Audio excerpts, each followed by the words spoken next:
Abandoned buildings, ghost towns, and homes away from home that have something terribly wrong with them. Welcome back to Unexplained Encounters. I'm your host, Darkness Prevails, and you can follow me on Twitter at @DarkPrevails to catch updates on my upcoming card game and see me talk about my favorite shields. Today I've got some creepy urban exploration stories that will bring us to old schools, strange homes, and demon-infested ghost towns. Enjoy, and don't forget to send me your scary stories at darkstories.org so I can narrate them on the show. Also, go to eeriecast.com for more scary shows like this that you can enjoy for free. Now, let's begin. Schools scared us the most. From Anonymous. Back in high school and early college, my friends and I used to explore abandoned buildings and stretches of land in our free time. I'll be using fake names for the sake of privacy. Our group consisted of 5 people. Will, who often wouldn't show up, Jake, who drove us everywhere, John, my best friend in the group, Anna, Jake's girlfriend, and me. Before Anna came into the picture, I'd been the only girl, and as a very small girl, I was always eager to prove that I wasn't easily scared, even though I was. We went and explored places all over the southeastern US. Some of our favorite places being mental hospitals or funeral homes. When I talk about it now, people always assume those places were the scariest. But they weren't.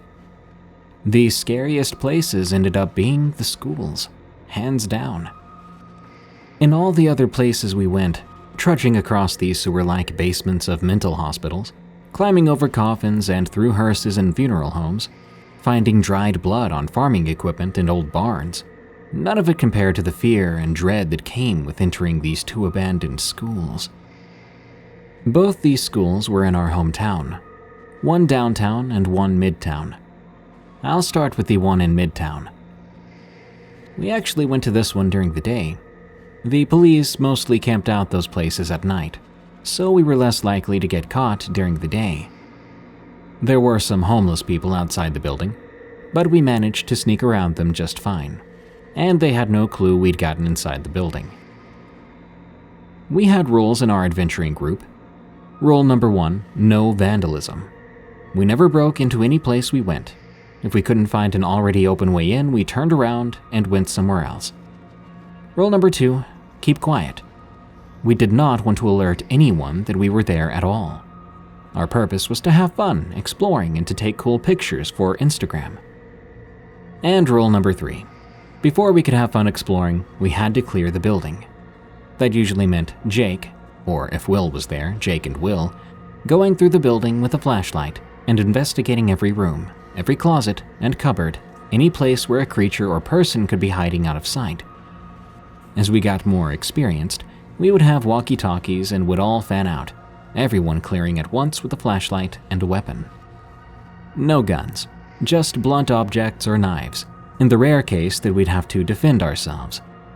We never did have to use them. Both of these occurrences were fairly early on in our career of exploring. We entered the Midtown School, which wasn't insanely dilapidated compared to some other places we visited.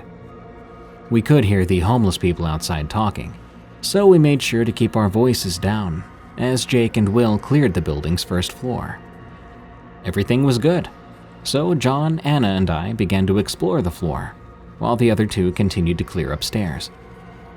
Then they let us know that everything up there was good too. So after seeing everything there was to see downstairs, we headed up. The upstairs floor wasn't anything particularly special. There were classrooms and offices, and a little alcove at the end of the hall with a metal ladder leading up to the roof. The whole floor had already been cleared, but we all swept through the rooms again, looking for anything of interest. The rooms were pretty bare except for some old papers, desks, and chairs, and it was clear from the intact windows that it could not have been abandoned very long. That's important to note. None of the windows were broken, none of them were hanging open. They all were fully intact. We ended up going up to the roof, being careful not to be too visible or too loud up there. We had some fun and took some cool pictures. Then Jake, Will, and I, in that order, descended the metal ladder back into the second floor. When we got down, the three of us all froze. We had heard something that sounded like shuffling footsteps in one of the classrooms to our left, just a few doors down. Will and I whisper-yelled up to John and Anna not to come down, to just wait a minute and stay quiet, while Jake moved forward with his weapon to investigate the room. Will and I were ready to run in and help him if needed, our eyes focused on the door he disappeared through. The door he went through was to one of those big classrooms that had two entry doors, one at the front of the class and one at the back. He'd gone in the back door, and we heard him moving around and through, opening the closets loudly to try to scare the intruder out, if there was one. At this point, we weren't hiding our presence. Whoever was there had definitely heard us, and the fact that they weren't showing themselves meant it was either another person exploring just like us, or a homeless person who didn't like confrontation. We could still hear all the same voices outside, so we doubted it was a homeless person, which arguably worried us more.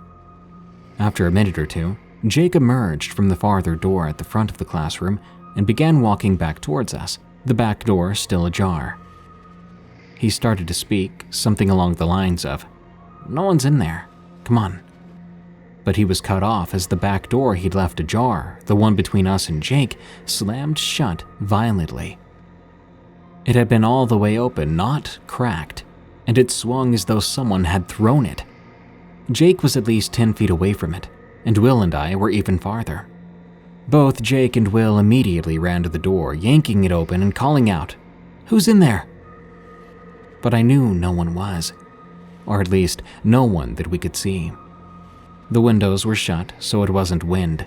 There was no air conditioning because there was no power. No one was near it. Jake had just cleared the room, and as they cleared it a second time, it became clear to Will and I that we'd seen something we truly couldn't explain, something we believed to be paranormal. We left soon after, mine and Will's nerves on edge. A couple of weeks after that, we went to the downtown school at night. Not our smartest choice, but we were young and not too bright. The school had all kinds of forum posts made about it, ranging from people seeing pairs of red eyes staring back at them from the back of the auditorium if you stood on the stage, to stories of the janitor hanging himself in the basement. We didn't really know what was true and what wasn't, but we showed up hoping to find out. Jake didn't believe in ghosts at all. Will and I did, though Will was much less respectful of them than I was. Anna did, or at least I think she did, based on how this particular night went. I'm not sure where John stood on all of it, probably somewhere in the middle. We found a lot of cool stuff in the school, including some old tape recordings of students, elementary school age, talking about how sad they were that the school was closing and what they would miss. It was a creepy kind of cool. After debunking the red eyes post we'd read, what we ended up seeing was just two little lights that for some reason never went off at the back of the auditorium. We headed for the basement. It turned out the basement had been the library. Books and shelves were scattered all over the floor, with a suspiciously large empty area in the center of the room where the janitor supposedly died. Will asked all of us to turn out our lights so we could try to talk to the ghost of the janitor, which, after some convincing, we all did. At first, Will was just going to coax the spirit to talk to us, but after getting no response, he began mocking it and cursing at it. John and I told him to chill out, but he kept going, amused by it. Anna began to cry into Jake's shoulder, clearly wanting it all to stop, and eventually, Will gave up and turned his light back on. That blows. Let's get out of here," he said. But as he turned toward the stairs, we all heard it. A low, sad moaning coming from the stairwell. Prior to this, we had cleared the entire building, and the only way in we'd found had been by climbing up and through a second-story window. This voice, however, sounded frail, like maybe it was hurt. No one like that could have entered the building, especially not without making enough noise to alert us all. We froze, listening, as the moaning continued and was joined by a dragging sound, like something being lugged up the stairs and thumping on each step. Will, excited at this, ran forward and flashed his light up the stairs. Immediately, the sounds ended. He and Jake led the way after the sound, trying to find where the person had gone, clearing the rooms as they went. But they found no one. John and I looked out the windows as we continued, keeping an eye out for anyone who might be running away from the building, but we didn't see anybody. Out of all the places we went, all the decay we saw, the souls in the schools scared us the most. Ghost Town Creatures. From Money Be Good. One May, my husband, my 8-year-old granddaughter, and I took a long weekend camping trip to a popular state park a few hours away. I planned a variety of fun things to do, including a drive to a ghost town, which I discovered on the map while planning the trip. I couldn't find much information on the ghost town from Google, and that made it even more intriguing. We set up camp fairly early on the first day, deciding to start our adventure with the ghost town first. We mapped the coordinates on our GPS, and off we went. The 2-lane mountain road winded up and up, deeper and deeper, until the sun was blocked out by trees. Eventually, it became a 1-lane road, and all signs of civilization began to get farther and farther apart, until there was basically no trace. We were chatty and excited to get up there, wondering what it was going to be like. We drove for miles with no signs of life, or human life for that matter. My husband began to get a little concerned over this. We did have our granddaughter with us after all, and we were venturing into the middle of nowhere. The what-ifs started when the road went from a 1-lane paved road to a much slimmer gravel road that barely fit our truck. If another vehicle would come from the other direction, we'd be in trouble, because the road ran along the mountain cliff with no guardrails and nowhere to pull over or turn around safely. Our excitement diminished and concern lay thick in the air. Eventually, though, after a much longer drive than anticipated, we came to a stop sign at the end of the gravel road. The trees ended and the sun shone bright again. The road continued onto a 2-lane road, and aside from still no signs of human life anywhere, we all breathed a sigh of relief. Then the GPS told us to take the next right, and we'd be at our destination. As soon as we turned off that road, we were once again on a 1-lane gravel road and immediately saw the old town. The old weathered gray buildings were quite a sight. We parked and we all got out of the truck. We also took our 2 dogs with us, a large chocolate lab and a feisty Australian shepherd. These dogs immediately were on point, pulling us towards the town, but I soon noticed that the Aussie's hackles went up. Even so, we explored the main road, all the while I felt watched. One particular house came into view that was much newer than the older buildings, and this house looked as though someone actually could be living in it still. As we approached it, I noticed the front door was wide open, and then I thought I saw movement inside when my granddaughter suddenly asked me if anyone lived there. I said, "I think so. I mean, it looks like someone does." In my mind, I was thinking maybe it was the caretaker of the ghost town, if there was such a thing. We walked past the house and a creepy broken swing set, and right into the heart of this ghost town. The streets were lined with old gray buildings, some standing tall and others caved in. I snapped a few photos, but couldn't shake that feeling of being watched. Hubby said he was going to get some window shots of a few of the buildings, curious to see what was inside. I told my husband I didn't want to venture in any farther. Though we both had our concealed carry licenses and were both armed, me with a 9mm and him with a 1911, I still felt unsafe. I felt worse and worse about having my granddaughter out here. All of a sudden, a wave of uneasiness came over me. I just wanted to leave. He was on and off the porches snapping photos inside the buildings when the Aussie began making a low grumble, staring towards the upper windows of the porch he was standing on. I yelled to him, "Okay, I'm done. Let's go." And I began to walk back toward the truck. He jogged back and joined us, and as we passed the newer house again, I noticed the front door was now closed. My granddaughter saw it too, and said it out loud. Just then, our Aussie went nuts. She almost got away from me, launching towards that house, snarling, growling, making sounds I never heard her make before. The lab was on alert, hackles up too, her eyes darting back and forth as the town steadily grew farther behind us. We all then climbed back in the truck and decided to find a different way back, rather than that long, windy, one-lane quad trail we came in on. Later that evening, after we tucked our granddaughter into her bed in the camper, my husband and I sat by the fire, going over the pics we took that day. When he came to his window pics, his smile waned. He began zooming in on them one by one and, with fear in his eyes, handed the phone to me. Very clearly in the photos were short, light gray creatures, large heads, large black eyes.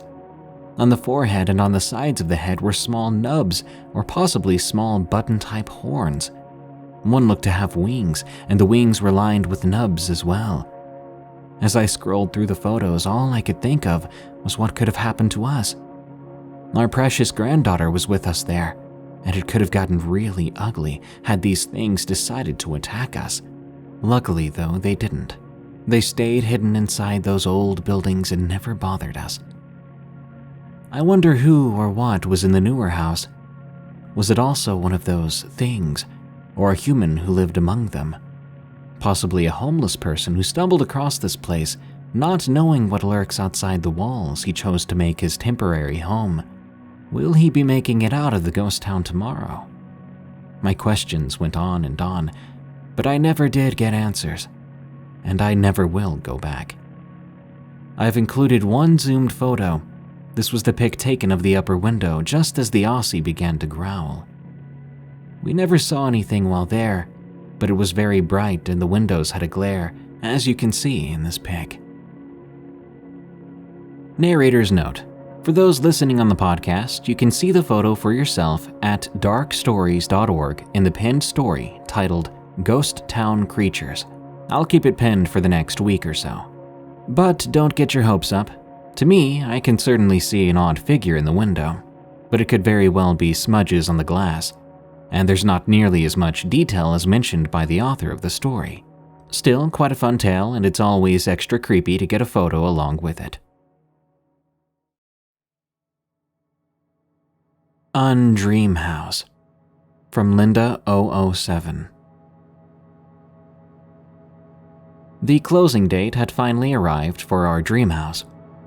My husband and I had bought a beautiful home in the mountains, fulfilling a lifelong dream of escaping the city, to be able to hear the sound of wind blowing through Ponderosa and nothing else.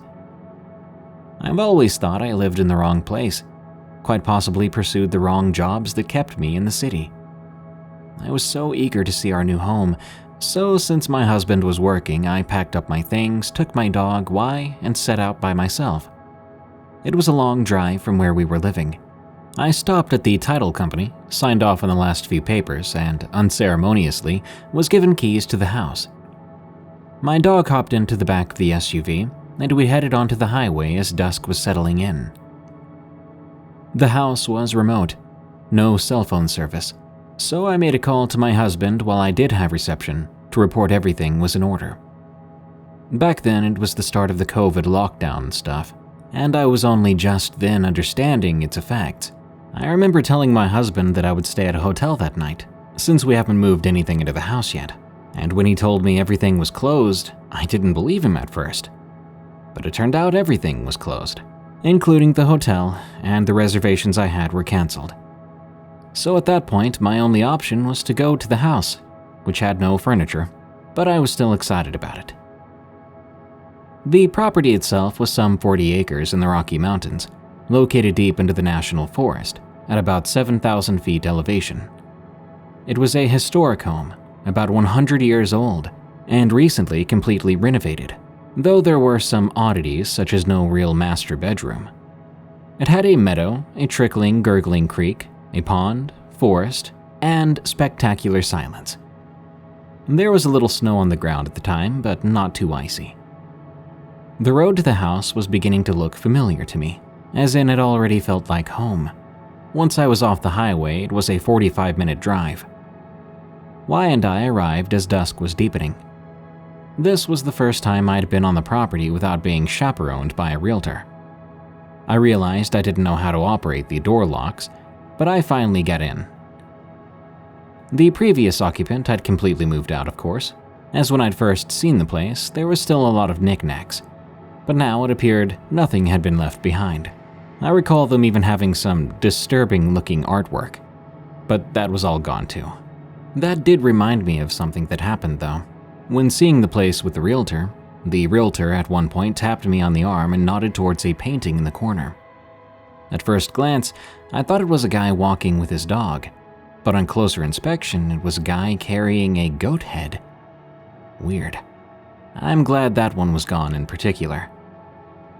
I noted there was a spotlight in that corner that must have illuminated the painting, but to my surprise, I couldn't find a switch to turn it off. The silhouette of the painting could still be seen as the wall was faded around it.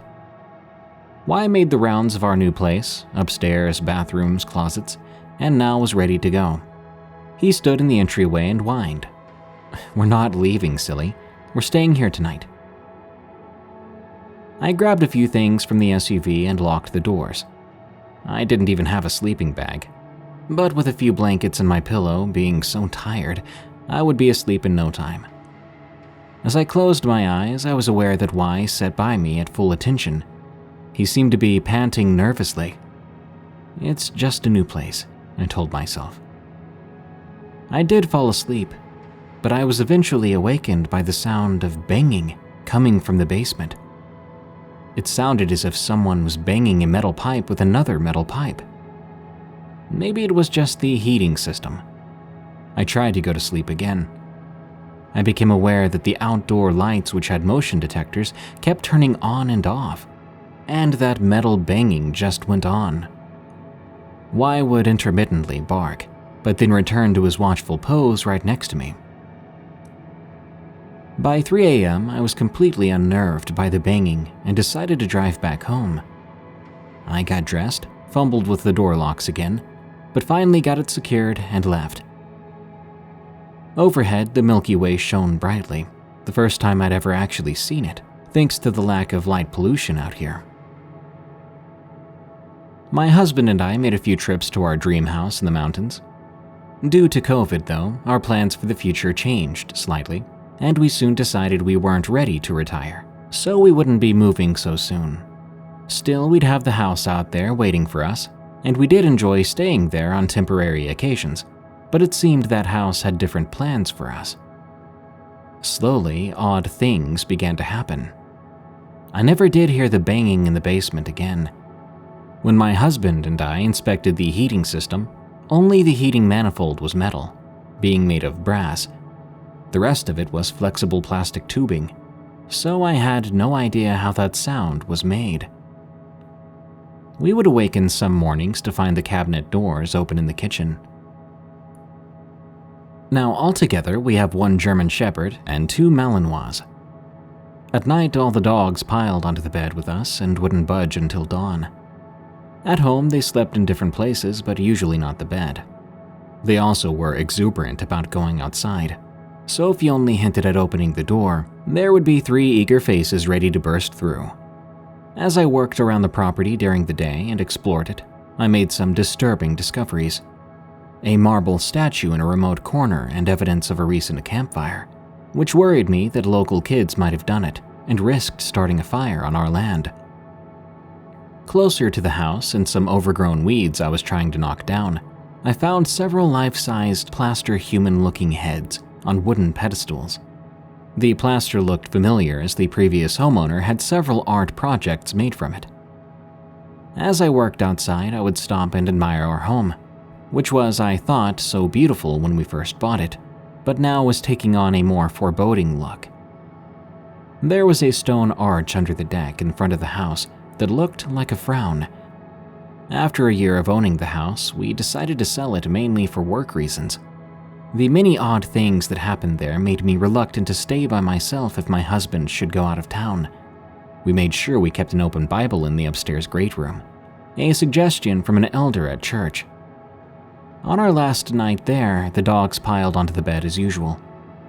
Sometime in the early morning, I woke up to find the front door wide open, which I had personally checked on before going to bed. More concerning is that when I got up to close the door, none of the dogs would budge from the bed. That was the last time I ever saw that house. About a year later, through the grapevine, I heard that it completely burned down. Luckily, no one was injured. As for me, I didn't even feel sad about the news. There was something not quite right about the place. I do think there was some sort of entity occupying that space and time, clearly with a dark side, and I think the dogs could sense it. I don't believe it was a lingering spirit from someone who had died at the home at some point. I think instead it was some sort of entity conjured by the previous owner. Maybe it was disoriented that we didn't live there full time. I feel lucky we were able to detach ourselves from it, and apart from a few scary stories, it can never affect us again. The Abandoned Courthouse. From Danny G01. My friends and I experienced one of the scariest things possible, and I wanted to share it with you. We're currently working in South Texas, far away from my home in California. With our whole crew being between 19 to 32 years old, we love to explore any city we were called to. When we learned of an abandoned courthouse in town, we were psyched to go see for ourselves. We picked a Friday night where we knew we wouldn't have to work the next day, geared up with flashlights and pocket knives, and set out at around 11:30 p.m. Upon arriving, we noticed the whole building was fenced up. We drove around a couple of times, trying to scope out a sneaky entrance. We also noticed every window and door was boarded up on the ground floor, so entering the place was not going to be easy.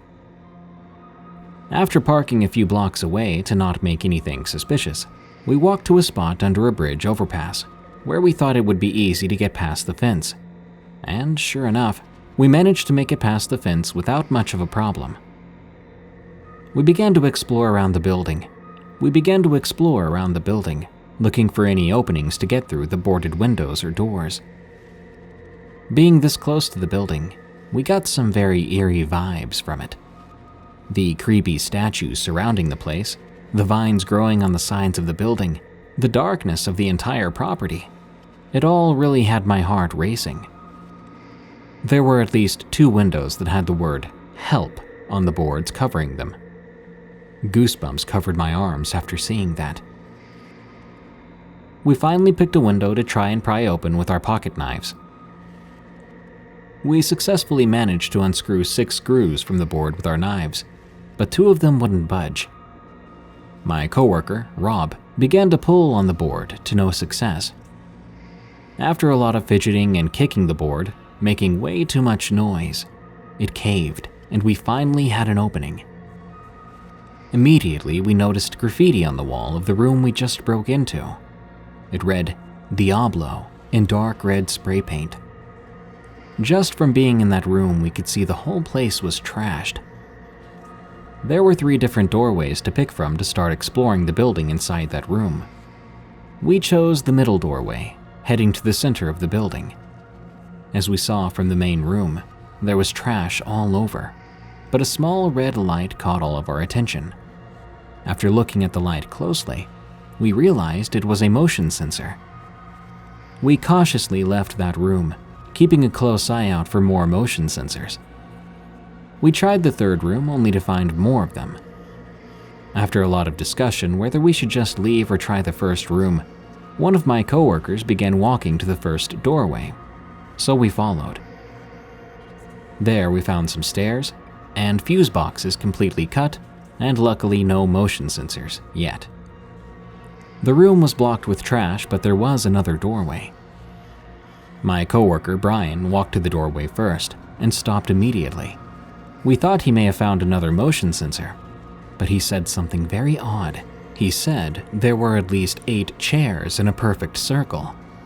He then noted that they were very clean, not a single speck of dust on them. That was very odd, as the place was quite old, trashed, and dusty. We then realized we may have stumbled upon a cult circle. I started walking to see for myself, but I was interrupted by a lot of shushing. I stood there puzzled, but then I heard a faint alarm sound. We knew these rooms we were walking into had no motion sensors. We had been checking as we walked. We noped out of there as quickly as we could.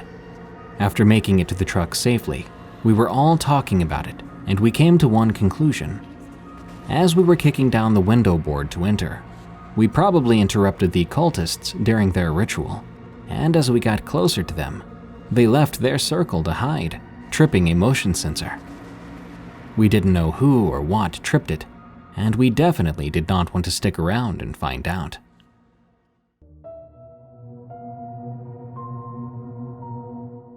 Thank you for listening to another unsettling episode of Unexplained Encounters. You can send us your story to have it narrated on the show at darkstories.org. Unexplained Encounters is an EerieCast original series. You can find other horror-themed podcasts at EerieCast.com, such as Redwood Bureau, a fictional anthology series, Freaky Folklore, a documentary-style series about myths and cryptids around the world, Destination Terror, a show about the most haunted places, and Tales from the Break Room, another show I host all about the scary things that happen to people at work. Again, that's EerieCast.com. By the way, if you want fewer annoying ads and you want to support what we do, consider going to EerieCast.com/plus to sign up for EerieCast Plus. That unlocks all our podcasts with all but host-read ads removed. Until next time, stay safe out there and stay creepy, because this world is a strange one.